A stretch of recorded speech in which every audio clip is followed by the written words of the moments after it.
Chapitre 18.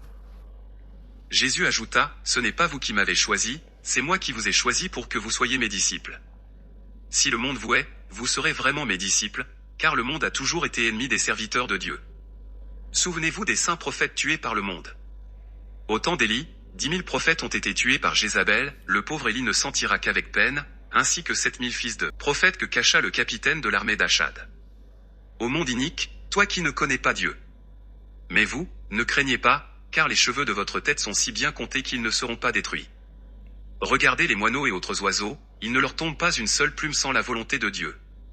Dieu prendrait-il donc plus de soin des oiseaux que de l'homme pour lequel il a tout créé?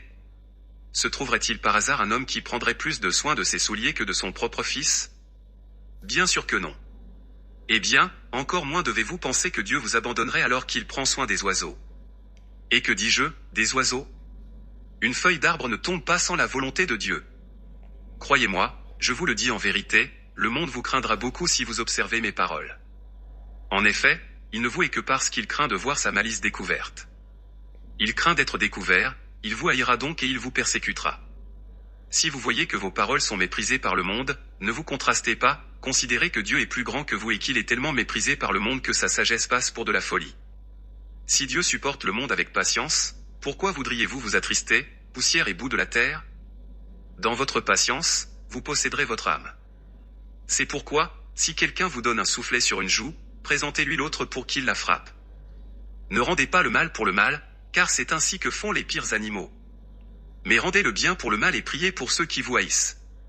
Ce n'est pas par le feu qu'on éteint le feu, mais par l'eau. Aussi je vous le dis, vous ne vaincrez pas le mal, mais au contraire par le bien. Voyez Dieu, il fait venir le soleil sur les bons et sur les méchants, ainsi que la pluie.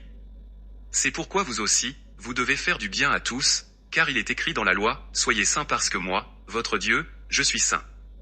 Soyez purs parce que je suis pur, et soyez parfaits parce que je suis parfait. » Je vous le dis en vérité, le serviteur s'efforce de plaire à son maître et par conséquent il ne s'habille pas de ce qui lui déplaît.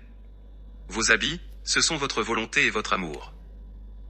Gardez-vous de vouloir et d'aimer rien qui déplaise à Dieu notre Seigneur. Soyez sûr que Dieu a en haine le luxe et la concupiscence du monde. Donc, pour vous, haïssez le monde.